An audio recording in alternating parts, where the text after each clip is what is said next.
हमने एक्सेल के पिछले प्रेजेंटेशन में देखा कि जब हम एक्सेल को क्लिक करते हैं, आइकॉन को, एक्सेल की प्रोग्राम को खोलते हैं तो एक्सेल की बुक खुलती है। बुक में शीट्स होती हैं, शीट्स में कॉलम होते हैं, शीट्स में रोज होती हैं और शीट्स में सेल्स होते हैं। ऊपर हमने देखा ये सब आइकॉन हैं और जो सेल्स के अंदर हम एंटर करते हैं, जो लिखते हैं, उसे डेटा कहते हैं। डेटा में नंबर्स होते हैं और डेटा में जो अक्षर है वे हो सकते हैं, पर कभी भी आप नंबर्स के बीच में अक्षर ना लाएं, क्योंकि जो प्रोग्राम है एक्सेल का वो सिर्फ नंबर्स को कैलकुलेट करता है। मैं आपको उसका एग्जांपल बताता हूं। जो पहली रो है वो कहलाती है कॉलम हेडिंग। मैंने यहां क्लिक किया तो देखिए पूरी रो नीली हो गई।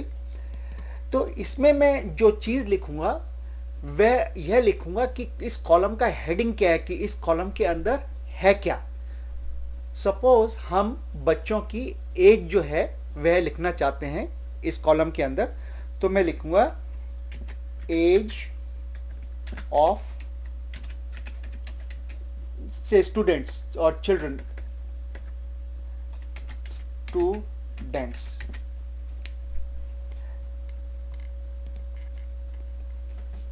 अभी आप देख रहे हैं कि यह एज ऑफ स्टूडेंट्स मैंने एक खास तरीके से लिखा, और वह खास तरीका है कि बीच में स्पेस नहीं है। एज और ऑफ के बीच में, ऑफ और स्टूडेंट्स के बीच में स्पेस नहीं है। इसका कारण यह है कि अगर आप स्पेस ना छोड़ें तो कैलकुलेशन करने में आसानी रहती है। अगर आपने स्पेस छोड़ी है तो कैलकुलेशन करने में दिक्कत हो सकती है। कुछ लोग स्पेस नहीं छोड़नी हो पर फिर भी यह सब अलग अलग दिखे, तो इसलिए इस जो दूसरे डिफरेंट अक्षर हैं उनके बीच में एक अंडरस्कोर लगा देते हैं, जो कि शिफ्ट और अंडरलाइन को दबाने से बनता है। शिफ्ट और अंडरलाइन को दबाने से बनता है। पर मैं प्रेफर करता हूं कि हम कुछ भी ना लिखें। जहां हमको दो अक्षरों को डिफरेंशिएट करना है वहां कैपिटल लेटर लगाएं तो वह आसानी से हो जाएगा। इसमें आपके गलती करने के चांसेस कम हैं। एक चीज आपने देखी कि जो यह सेल है इसमें एज ऑफ स्टूडेंट्स जो लिखा है यह काफी बड़ा है, इसमें समा नहीं रहा। तो हम क्या कर सकते हैं कि दो कॉलम के बीच में, जब मैंने कर्सर को यहां रखा तो ऐसा दिखता है, यहां रखा तो ऐसा दिखता है, पर दोनों के बीच में रखा तो ऐसा दिखता है।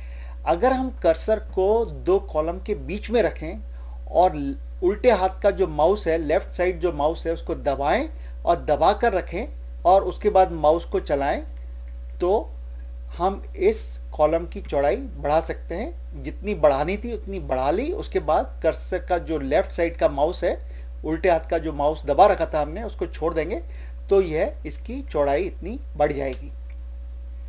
आइए अब इसके नीचे हम बच्चों की एज जो है, जो केजी क्लास के जैसे बच्चे हैं या फर्स्ट क्लास के बच्चे हैं, उनकी एज एंटर करते हैं। तो एक बच्चे की एज सपोज किया 8 थी, तो देखें हमें पता है हम B2 में डेटा एंटर कर रहे हैं और 8 हमने एंटर किया। फिर हम यहाँ क्लिक करेंगे। दूसरे बच्चे की एज 6 साल थी और तीसरे बच्चे की एज 7 साल थी। ये एक क्लास है जिसमें हमने 3 बच्चों की एज लिखी। तो सबसे पहले तो हमने देखा कि यह हम जो कॉलम का टाइटल कैसे लिखें, उसके बाद हमने ये बच्चों की एज लिखी। अब हम इन आइकॉन्स के बारे में बात कर सकते हैं। देखिए सबसे पहला आइकॉन जो है ना, ये नीचे वाली रो जो है यह फॉर्मेटिंग की रो कहलाती है, कि इससे जो आपका डेटा है उसकी अपीयरेंस आप चेंज कर सकते हैं, वो कैसा दिखे वह चेंज कर सकते हैं। तो जैसे ये एज ऑफ स्टूडेंट्स है, हम चाहते हैं कि ये डिफरेंट दिखे।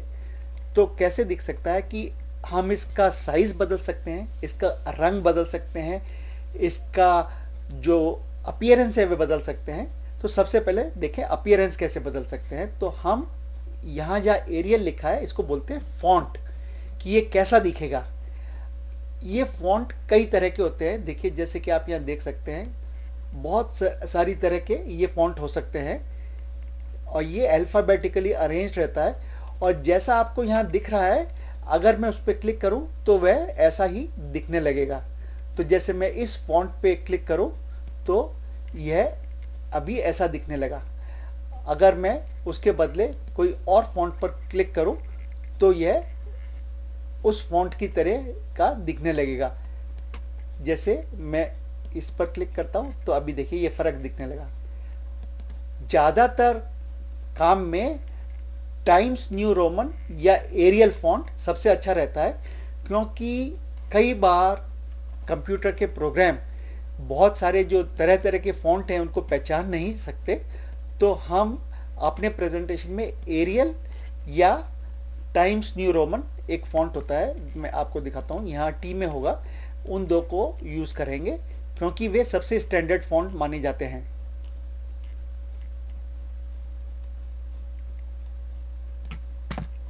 देखिए कितने सारे फॉन्ट हैं। ये टाइम्स न्यू रोमन है, उसमें यह ऐसा दिखेगा। जो फॉन्ट इस सेल में है वह यहां दिखता है, जो फॉन्ट साइज इस सेल का है वह यहां दिखता है। अब माना कि हम इसको, क्योंकि यह टाइटल है, हेडिंग है, इसको बड़ा करना चाहते हैं थोड़ा, तो हम यहां जाकर फॉन्ट साइज चेंज कर सकते हैं। और हमने फॉन्ट साइज सपोज इसका कर दिया 20। तो देखिए एकदम यह बड़ा दिखने लगा। तो हम इसको कॉलम को, जैसा कि मैंने पहले बताया, बढ़ाना चाहें तो ऐसे बढ़ा सकते हैं कि हम जंक्शन पर जो बी और सी या जो भी कॉलम आपको बढ़ाना है उसके जंक्शन पर अपने माउस को रखें। जब यह ऐसा दिखने लगे तो उसको लेफ्ट साइड, जो उल्टी साइड का माउस है, उसको दबाएं, उसको साइड में थोड़ा ड्रैग करें, घसीटें, और उसके बाद जहाँ तक हो गया उसके बाद छोड़ दें। तो ये देखिए यह फॉन्ट साइज इसका बढ़ गया। अभी आप सपोज करें कि आप इसको बोल्ड करना चाहते हैं, तो अगर आप यहां क्लिक करेंगे तो यह जो आपने लिखा है यह बोल्ड हो जाएगा। ये देखिए और भी ज्यादा बोल्ड दिख रहा है, जैसे कि ज्यादा गहरा दिख रहा है। अभी आप इसको अगर इटैलिक्स में करना चाहें, इटैलिक्स जो टेढ़े अक्षर होते हैं लिखे हुए, तो आप यहां क्लिक करें तो यह इटैलिक्स में हो जाएगा। कितना आसान है। अगर आप इसको अंडरलाइन करना चाहते हैं तो आप यू पर क्लिक करें और यह अंडरलाइन हो जाएगा।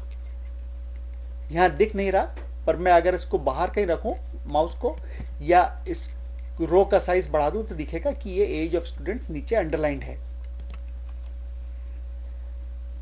अब मैं इन सब चेंजेस को एक एक कदम पीछे जाकर जो है चेंज कर सकता हूं। जहां से मैं आया था एक एक कदम पीछे जा सकता हूं। वह कैसे? वह इस एरो को क्लिक करके। यह एरो है अनडू एरर, कि मैंने जो चेंज किया वह एक एक कदम पीछे जाता जाएगा। एक चीज देखिए, क्योंकि आगे जाने के लिए अभी कोई जगह नहीं है, क्योंकि ये लास्ट चेंज था, तो यह जो एरो है यह नीले रंग का नहीं है। मैं आपको समझाता हूं। जब मैं पीछे गया तो अब मैं आगे आ सकता हूं वापस, पर मैं एंड तक पहुंच गया। आगे आने का जो अंडरलाइन हमने किया था वहां तक पहुंच गया, तो मैं उसके आगे नहीं जा सकता। तो यह एरो अभी मैं यूज नहीं कर सकता, पर इस एरो से मैं कदम कदम करके पीछे अपने सारे चेंजेस जा सकता हूं। आप देखिए वो सारे चेंजेस जो हमने किए एक एक करके बदलते जा रहे हैं। और जब हमने अपने सारे चेंजेस बदल लिए तो यह एरो ग्रे हो गया और यह तीर जो है नीला रह गया। आइए यहां देखें तो जो इस सेल में लिखा है उसका फॉन्ट क्या है, उस फॉन्ट का साइज क्या है, वो फॉन्ट ब्लॉक है या नहीं है, बोल्ड है या नहीं है, इटैलिक्स में है या नहीं है, अंडरलाइन है या नहीं है, वह सब यहाँ से पता पड़ता है। आइए हम वापस अपने 10 नंबर के फॉन्ट में चले जाएं और इस कॉलम को वापस पहले जैसा सकड़ा कर दें।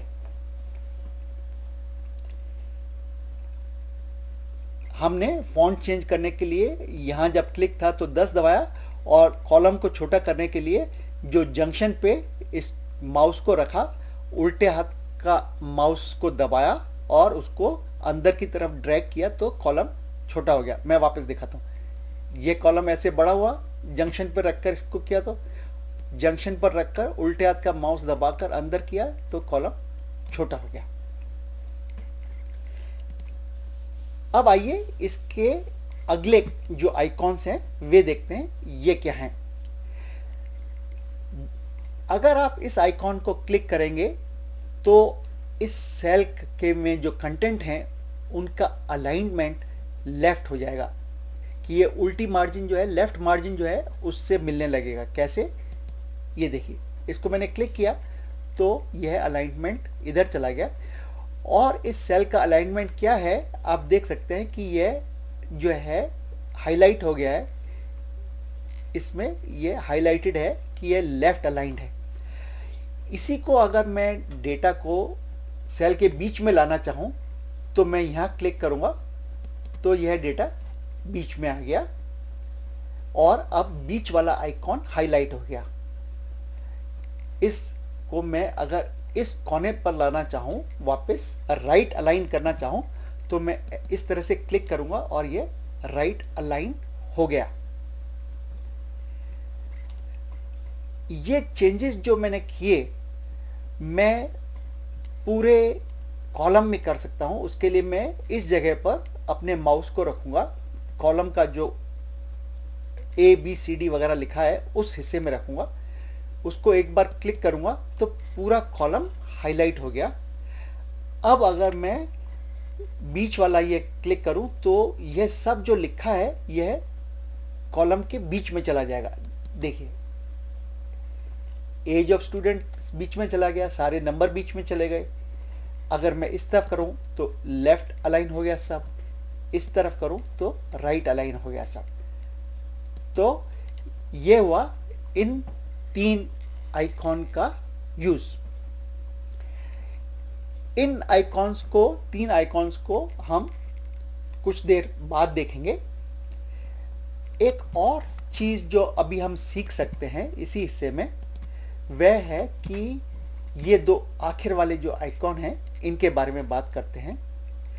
जो ये ए लिखा है और इसके नीचे लाल लाइन है, कि इसका मतलब ये है कि जो आपके अल्फ़ाबेट या नंबर हैं उनका रंग कैसे बदला जाए वह ये बताता है। ये जो, अगर मैं ए के नीचे लाल लाइन है और इसको क्लिक करूंगा तो जो सेल है उसमें सब लिखा हुआ लाल हो जाएगा। देखिए ऐसे। अब मुझे अगर इसको लाल नहीं चाहिए था, कोई और कलर चाहिए था, तो मैं उसको लाल पर क्लिक नहीं करता। मैंने यहाँ इसको अंडू किया तो ये वापस काला हो गया। मैं इसको क्लिक नहीं करता, पर ये जो नेक्स्ट है ट्रायंगल नीचे की तरफ झुका हुआ, इसको क्लिक करता तो मैं इस ए पर नहीं, इस ट्रायंगल पर हूं, तो इसमें मैं कोई सा भी कलर चूज कर सकता हूं। अगर मैंने नीला कलर चूज किया होता तो सब लिखा हुआ नीले रंग का हो जाता और अब ए के नीचे नीली लाइन आ गई।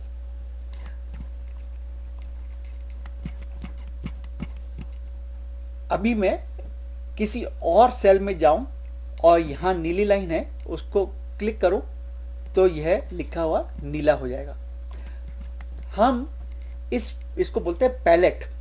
इसमें से PALETTE, हम इसमें से कोई सा भी रंग चूज कर सकते हैं और सेल के जो कंटेंट है उनका रंग यही हो जाएगा, है ना। अब आइए एक और आइकॉन देखें। मैंने यहां क्लिक किया वापस इस सेल में जाने के लिए। इसमें जिस तरह से यहां क्लिक करने से अल्फाबेट का रंग बदलता है, ये छोटी सी बाल्टी जो है इस पे क्लिक करने से पूरे सेल का रंग बदलता है सिवा अल्फाबेट के। मैं एग्जांपल दिखाता हूँ। यहाँ पीला रंग है तो मैं इस पर क्लिक करूँगा तो यह जो सेल थे यह पीले रंग के हो गए, पर अंदर का जो अल्फ़ाबेट थे या नंबर जो थे उनका रंग नहीं बदला। अभी मुझे अल्फ़ाबेट का रंग बदलना है तो मैं यहाँ जाऊँगा, जो नीचे की तरफ एरो है उस पर क्लिक कर कर उसका रंग बदल सकता हूँ और ये अल्फ़ाबेट का रंग बदल गया। अगर मैं इस सेल का कोई और रंग करना चाहता हूँ तो मैं इस बाल्टी पर क्लिक करने के बदले यह नीचे जो जाता है एरो बाल्टी के पास में उस पर क्लिक करूँगा और वापस से मुझे बहुत सारे ऑप्शन मिल गए कि मैं उस सेल का रंग बदल सकता हूँ। सपोज मैं नीला रंग चाहता हूँ तो यह नीला रंग हो गया। तो इन दो आइकॉन का यूज़ हमने देखा कि इस ए वाले आइकॉन से हम अल्फ़ाबेट्स का या नंबर्स का जो लिखे हैं सेल में रंग बदल सकते हैं, और इस बाल्टी वाले निशान से हम पूरे सेल का रंग बदल सकते हैं। यह सब इसकी इंपॉर्टेंस जब आएगी जब हम कोई डेटा प्रेजेंट करने के लिए बनाएंगे और डेटा लिखेंगे तो जब कैसे वो सुंदर दिखे उसके लिए इसकी ज़रूरत आएगी। अभी एक और आइकॉन जो यहाँ है उसको आप ध्यान से देखें, क्योंकि कई बार प्रिंट करने से पहले इस आइकॉन को यूज़ करना अच्छा रहता है। देखें, यहाँ एक चौखाने बने हुए हैं, टेबल बनी हुई है और उनमें एक सिर्फ नीचे वाली लाइन जो है काली है, बाकी लाइन डॉटेड है, काली नहीं है। तो अगर जैसे मैंने मेरे कर्सर को यहाँ रखा, इस सेल में रखा और यहाँ क्लिक किया तो आप देखेंगे कि यह नीचे की लाइन जो है वह काली हो गई है। देखें काली हो गई ना लाइन, यहाँ नहीं है, यहाँ नहीं है, यह लाइन काली है।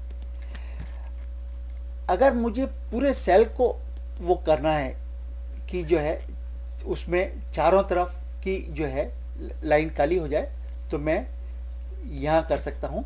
तो देखिए चारों तरफ की लाइन काली हो गई। अगर मैं इन सब को चाहूँ कि इनके चारों तरफ काली लाइन आ जाए तो मैं यहाँ रखकर इसको इस तरह से कर सकता हूँ कि सेल और अंदर के जो हिस्से हैं वे सब उनकी बॉर्डर काला हो जाएगा।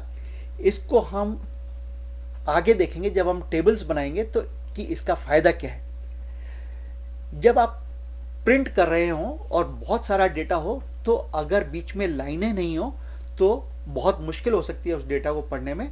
हम अभी थोड़ी देर में देखेंगे कि कैसे डेटा को पढ़ने में मुश्किल हो सकती है और लाइनें डालकर कैसे उसको पढ़ना आसान बनाया जाए।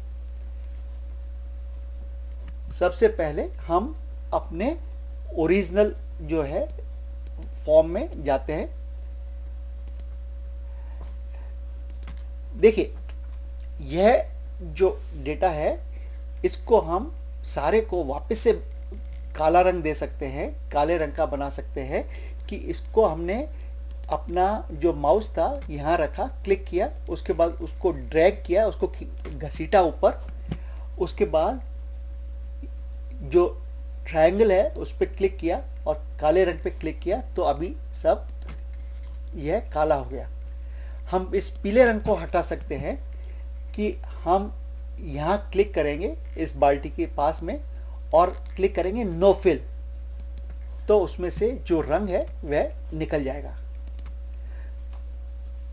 तो इस चैप्टर में आपने क्या सीखा कि जो उसकी आपका डेटा है, ये सब डेटा है जो आपने एंटर कर रखा है, उसकी अपीयरेंस कैसे बदलें, उस वो कैसा दिखता है, उसका साइज कितना है, उसका फॉन्ट किस तरह का है, बोल्ड है नहीं है, अंडरलाइंड है नहीं है, इटैलिक्स है नहीं है, लेफ्ट साइड से मैच करता है, सेंटर से मैच करता है, राइट साइड से मैच करता है, कैसे दिखना चाहिए, आप कैसा चाहते हैं वह कर सकते हैं।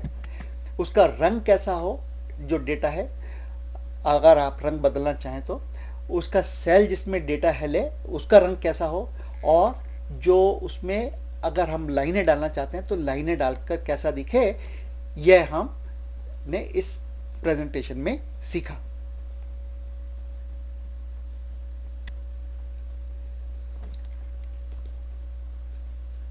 अब मैं आपको फॉर्मेटिंग की जो एडवांटेज होती है, जो फ़ायदे होते हैं, वह दिखाता हूँ।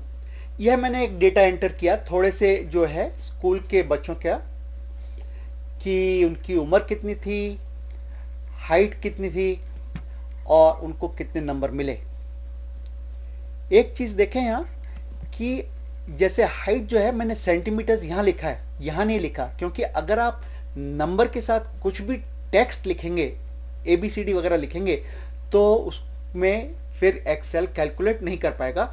एक्सेल अगर नंबर है तो सिर्फ नंबर को ही कैलकुलेट करता है। तो अगर कैलकुलेशन कोई भी करनी है तो आप कोई भी टेक्स्ट जो है वह नंबर्स के बीच में नहीं लिखें।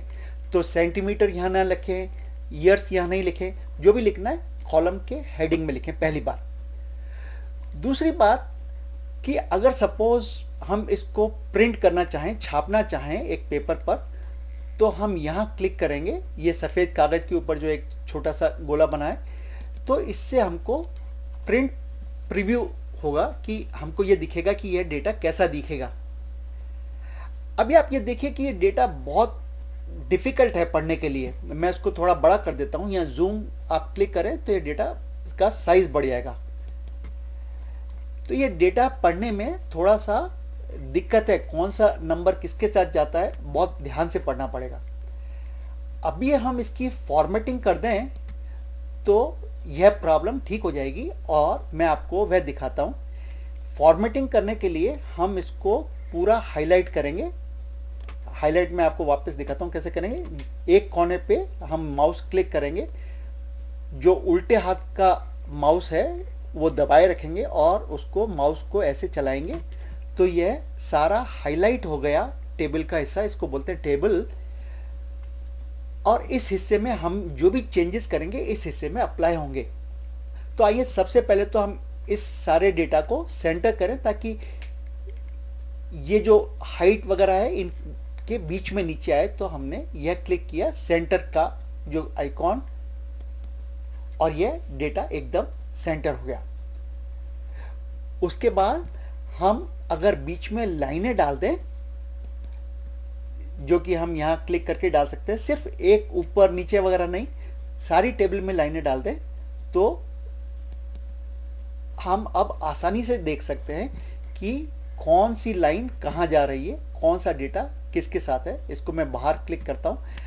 अब हम प्रिंट प्रीव्यू देखें यहाँ क्लिक कर कर, तो हमारी टेबल पहले से बहुत बेटर दिखती है। अब हम इसको अगर जूम करके देखना चाहें तो यह इजीली हम देख सकते हैं कि जो बच्चा 7 साल का था उसकी इतनी हाइट थी और उसको इतने नंबर मिले। आइए अब इसको एक कदम और आगे बढ़कर देखें। देखिए इन दो टाइटल का फॉन्ट एक है, इस टाइटल का फॉन्ट फर्क है, आप इसको यहाँ देख सकते हैं। अगर मैं यहाँ क्लिक करता हूँ यह एरियल है, यहाँ क्लिक करता हूँ यह एरियल है, पर यहाँ क्लिक करता हूँ तो यह टाइम्स न्यू रोमन है। हम सबका फॉन्ट एक जैसा रखना चाहते हैं तो हम सबको एरियल कर देंगे। उसके लिए हम तीनों को हाईलाइट कर सकते हैं और उसके बाद कोई भी फॉन्ट अप्लाई कर सकते हैं। अगर एरियल पे क्लिक किया तो यह हो जाएगा, उसके बदले हमने किसी और फॉन्ट पर क्लिक किया तो उन सब का फॉन्ट इस तरह से चेंज हो जाएगा। अब फॉन्ट चेंज करने के बाद हम उसको बोल्ड कर सकते हैं, तो यह बोल्ड हो गया। हम उसका फॉन्ट साइज इंक्रीज कर सकते हैं, तो सपोज आपने 14 किया फॉन्ट साइज, तो देखें कि कौन सा फॉन्ट पढ़ने में आसानी रहती है। और जैसा कि मैंने कहा एरियल फॉन्ट पढ़ने में सबसे ज़्यादा आसानी रहती है, तो हम इसको एरियल फॉन्ट में जाते हैं ताकि पढ़ने में आसानी रहे। फॉन्ट बदलने के लिए मैंने आपको बोला कि आप यहाँ क्लिक करें और जो यहाँ साइड से आप नीचे जाकर कोई भी फॉन्ट चूज़ कर सकते हैं। तो हम एरियल चूज़ करेंगे, आप देखें उसको पढ़ने में आसानी रहती है। अभी आप दो चीज़ कर सकते हैं, एक तो इन सेल का जो कॉलम्स का साइज बढ़ा सकते हैं, तो उसको बढ़ाने के लिए हमने देखा कि इस तरह से आप बढ़ा सकते हैं जब तक यह सब इसमें आ जाए सेल में।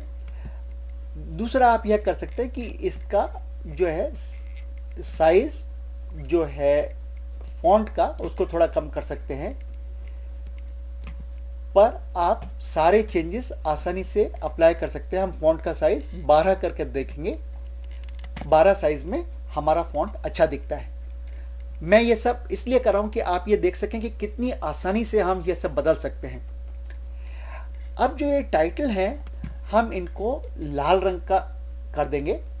तो उसके लिए हम ये ए जो लिखा है इसके पास में जो ट्रायंगल है, जो त्रिकोण है, उस पर क्लिक करेंगे तो हमें ऑप्शन मिला। तो ये हमने इनको टाइटल को लाल रंग का कर दिया। अब हम जो सेल हैं उनको से पीला रंग का कर दें। तो यहाँ जो बाल्टी थी उसके पास में ट्रायंगल था, उस पर मैंने क्लिक किया और फिर जो भी कलर चाहिए वह किया। तो अब हमारा टेबल ऐसी दिखती है, जो कि पहले वाली टेबल से देखने में अच्छी है, समझने में आसान है और कोई भी इसमें पढ़ने में इंटरेस्टेड होगा इसको। तो अब हम देख सकते हैं कि हमारी टेबल जो है बहुत बेटर दिख रही है। तो इस प्रेजेंटेशन में हमने क्या सीखा कि जो डेटा है, ये सब डेटा कहलाता है, इसकी अपीयरेंस कैसे बदलें। अभी हम इसको और गहरा करना चाहते हैं तो हम इसको हाईलाइट करेंगे। यहाँ मैंने माउस रखा, उसके बाद उसका लेफ्ट साइड दबा के रखी और उसको ड्रैग किया, तो हम इसको जैसे बोल्ड कर दें तो ये देखिए यह टेबल और भी सुंदर दिखने लगी। तो इस तरह से इस चैप्टर में हमने सीखा कि फॉर्मेटिंग जो होती है, ये सब फॉर्मेटिंग कहलाती है, उसके कैसे की जाए और कैसे वो आपका जो प्रेजेंटेशन है, आपका जो डेटा है, उसको देखने में सुंदर और समझने में आसानी दे सकती है।